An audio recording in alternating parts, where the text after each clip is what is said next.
Donc là, on voit les expressions qu'on doit transformer justement en fonction de transfert. Ici, les questions à déterminer sous forme canonique les fonctions de transfert des systèmes modélisés par les équations différentielles ci-dessous. Donc voilà les équadifs. En dédire pour chacune le gain statique, donc K dont je vous parlais, la classe, donc alpha, qui est définie dans par le nombre d'intégrateurs qu'on arrive à mettre en facteur, et l'ordre du système. Donc là, on regarde l'ordre du polynôme que vous avez au dénominateur. Donc ici, les conditions de Heaviside sont vérifiées. Ça veut dire que toutes les conditions initiales étant nulles, eh bien, il y a des termes qui vont disparaître quand on va appliquer les transformés de la place usuelle. Donc je refais juste un petit point là-dessus. Ici, on dit de ces transformés de la place usuelle. Donc, si jamais, donc transformé usuel,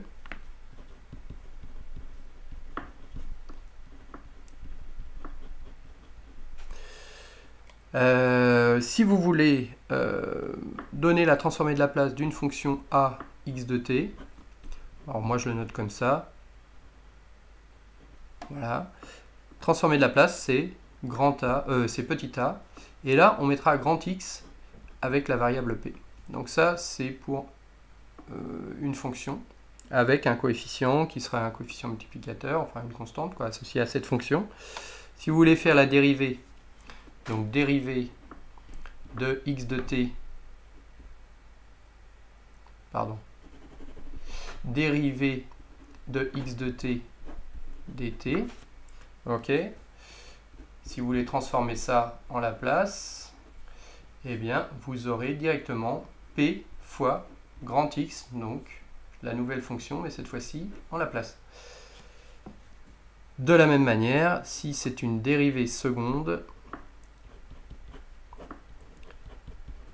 eh bien en Laplace, la transformée s'écrira p carré x de p. Si vous voulez transformer l'intégration donc d'une fonction, voilà, sur tout l'intervalle 0 à t, eh bien vous aurez l'écriture 1 sur p x de p. Voilà les transformés usuels dont vous allez avoir besoin. La plupart du temps, vous n'aurez besoin que de ça par rapport aux exercices qu'on va faire cette année. Alors, ensuite, eh bien, on y va. On va faire le cas petit a.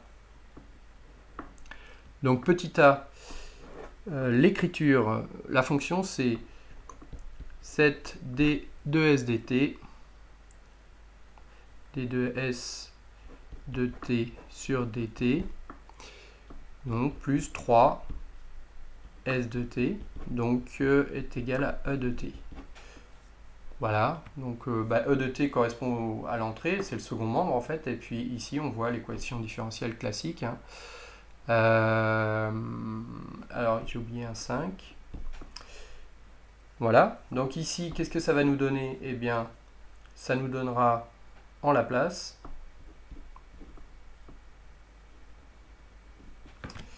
donc une dérivée première, donc ça nous ferait 7p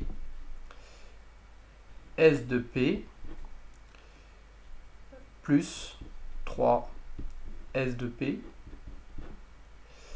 est égal à 5 e de p.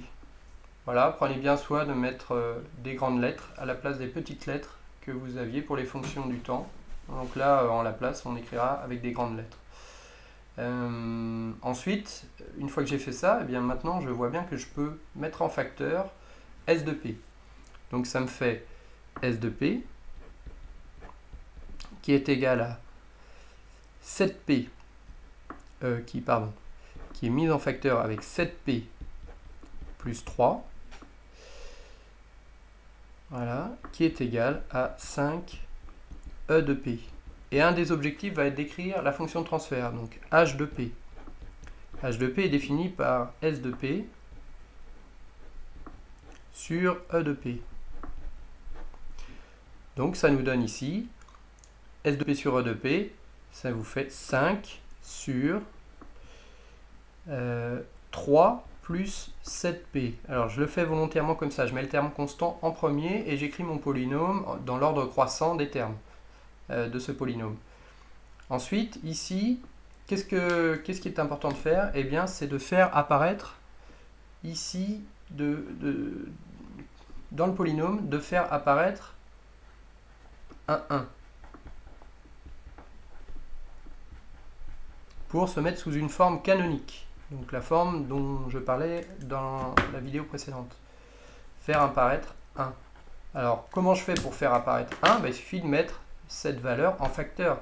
Donc ici, qu'est-ce que vous aurez? Vous aurez 5 sur 3 fois 1 plus 7 tiers de P. Ok? Et maintenant, ici, je peux extraire de mon expression une constante. Donc, la constante que je peux extraire, c'est 5 tiers. Et ici, il me restera ce terme-là, 1 plus 7 tiers de P. D'accord? Alors, quand j'ai écrit ça, eh bien, je peux faire mon identification.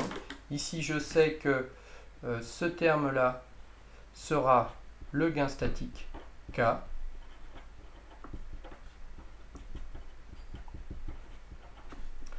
Je vois pas que je n'ai pas de terme en 1 sur P mis en facteur dans cette expression. Donc, la classe de ma fonction de transfert, de mon système, sera nulle.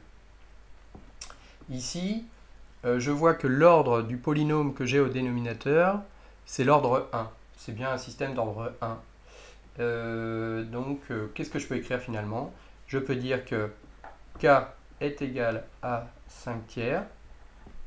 Je peux dire que la classe de mon système est égale à 0 et que l'ordre de mon système est égal à 1.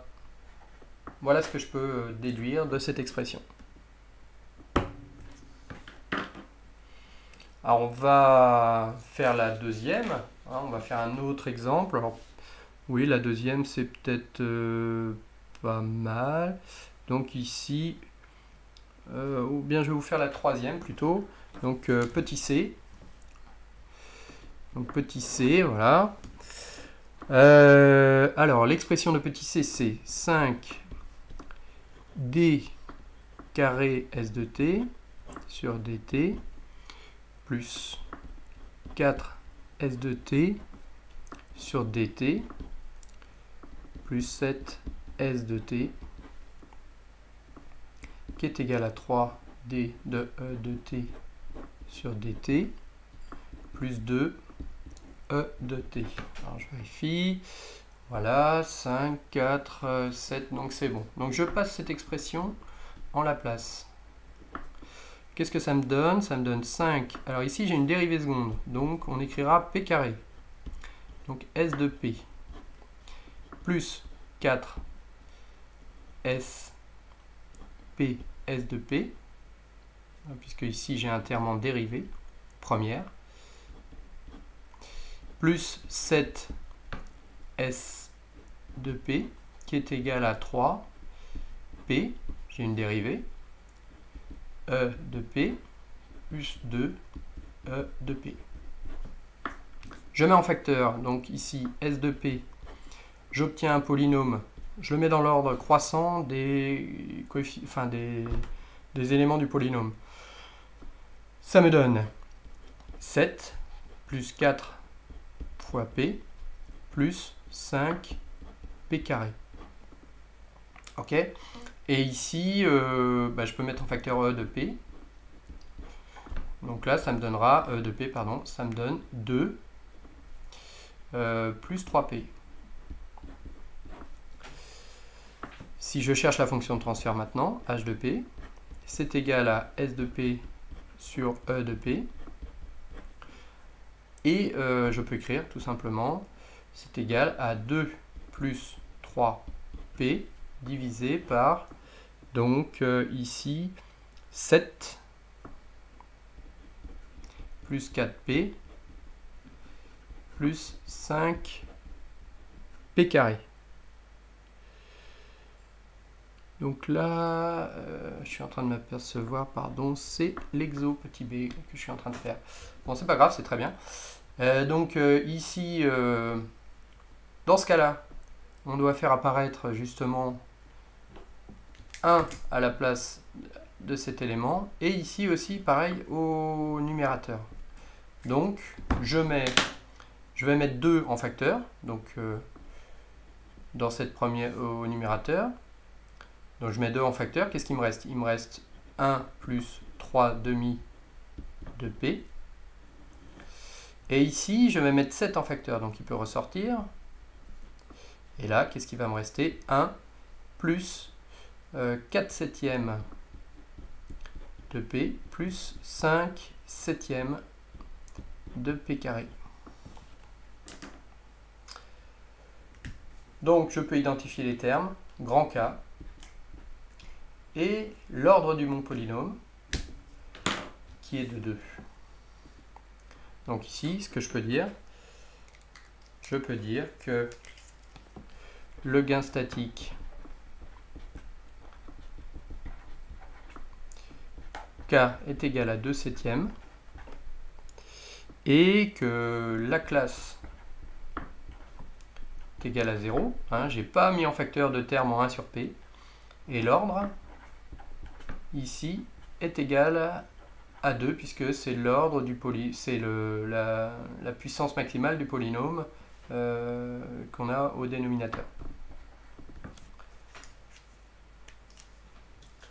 Alors je vais faire un dernier cas. Donc justement le cas petit c que je voulais faire juste avant. Donc petit c. Alors petit c c'est égal à 5 d carré s de t sur dt carré plus 3d de s de t sur dt qui est égal à 2 e de t. Je passe en la place. Vous voyez, hein, c'est assez mécanique. Tout simplement 5p carré s de p plus 3 s de p qui est égal à 2 3p pardon s de p qui est égal à 2 e de p. Donc là hein, j'ai une dérivée seconde ici, donc d'où le p carré, et une dérivée première ici, d'où le p qui est là. Donc ici s de p fois, donc là 3p plus 5p carré qui est égal à 2 donc fois e de p. J'écris h de p, la fonction de transfert, s de p sur e de p. Donc cette fonction de transfert va être égale à 2 sur 3p plus 5p carré. Alors on voit ici dans cette expression que l'ordre du polynôme est bien de 2. Donc l'ordre de la fonction de transfert sera l'ordre 2. Par contre, je peux mettre en facteur justement un terme là ici, donc le terme p. En fait, je suis avec la même logique, je vais faire apparaître ici 1. On veut faire apparaître 1.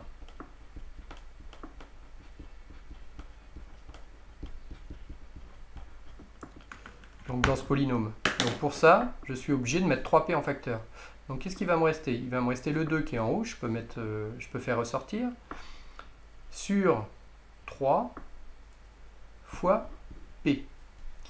Donc ici, il va me rester 1 sur 1 plus 5 tiers de p. Donc, déduction ensuite, hein, je vois que ce terme, en fait, je peux l'écrire de cette manière-là. C'est 2 tiers multiplié par 1 sur P. Voilà. Donc là, ici, j'ai réussi à faire apparaître un intégrateur. Ça veut dire que la classe est de 1. Conclusion. Gain statique.